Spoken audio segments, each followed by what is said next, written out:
we're honored to be here with all of you today to present the highest award that the ITA has to give, which is, as Stan mentioned, the ITA David A. Benjamin Achievement Award. This award is given to somebody who played varsity tennis, went on to high achievements in life, and made significant contributions to society. This year's honoree is Howard Lutnick, chairman of the board of Cantor Fitzgerald.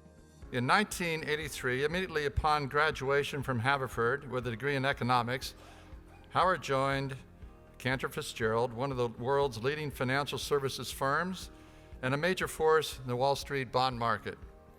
In 1991, at age 30, Howard Lutnick was named president, and in 1996 became chairman of the board.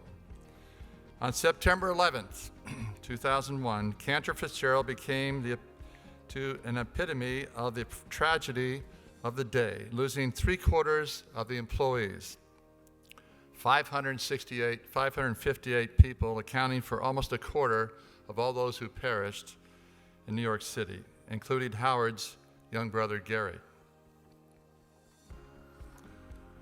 The desire to help the families of those who were killed became a driving force and motivation behind the surviving executive's decision for rebuilding Cantor Fitzgerald. Despite his deep grief and the devastating loss of the most of his workforce and financial assets, and against almost insurmountable odds, Lutnick rebuilt Cantor Fitzgerald. On behalf of the International Tennis Hall of Fame and the ITA, I would like to congratulate the 2017 David A. Benjamin Achievement Award laureate, Howard Lutnick, and invite him to come forward to receive this award. I would also like to invite Gabriel Demesrol, the commercial director of Rolex USA, to come forward to present Howard with an engraved Rolex timepiece as part of this ceremony.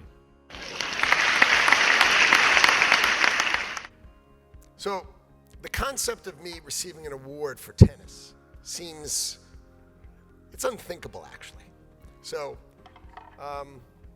as Tim mentioned, I knew who I was as a tennis player early on. I started playing when I was 12, and I had a good run. I was a good clay court player, much better than I was in hard courts. And when I was 16, I had a good run. My parents are college professors. They never really valued athleticism as something that mattered. But still, I knew that when I graduated college, I was not going to be wearing tennis clothes. But tennis was really important to me. I played 4 hours a day as a junior, traveled around to all the tournaments in the ETA. I got a modest ranking because every once in a while I had to play on hard courts and I would lose early. And when I went to college, I lost my mother. My mother died of cancer when I was in 11th grade. And when I went to Haverford College, I was there a week, and my father got killed.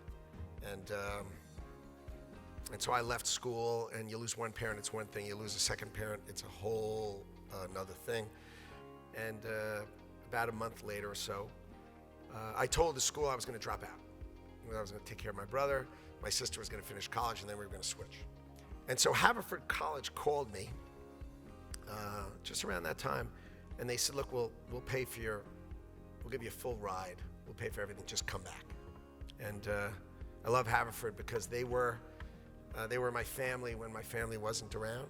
But because I was on the tennis team, I had my instant group of friends in my life. You spend time on the tennis court, you're traveling here and there in the dark and whatever, the life all of you know perfectly well.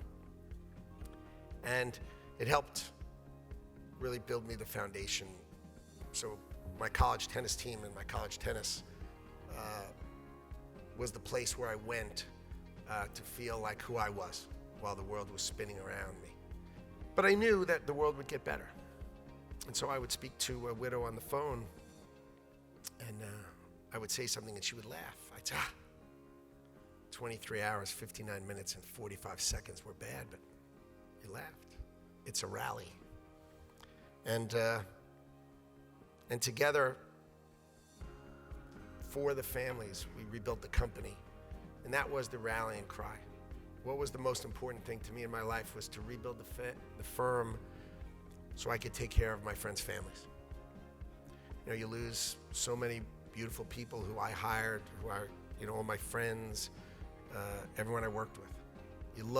People don't value emotionally the people they work with, but they should. You spend more time with the people you work with than your family. And actually, you won't say it, but you love them. You actually love the people that you work with. Because if you lost them all, you know what you would do? You'd cry. You would cry. So I'm proud that my firm has rebuilt. We did it to take care of the families of those we lost. And as Stan mentioned, we've been successful at it. Thank you for this award. You've been really, really kind. I will always remember that I actually won something in tennis, and I received it from Stan Smith. I mean, how cool is that? So thank you all.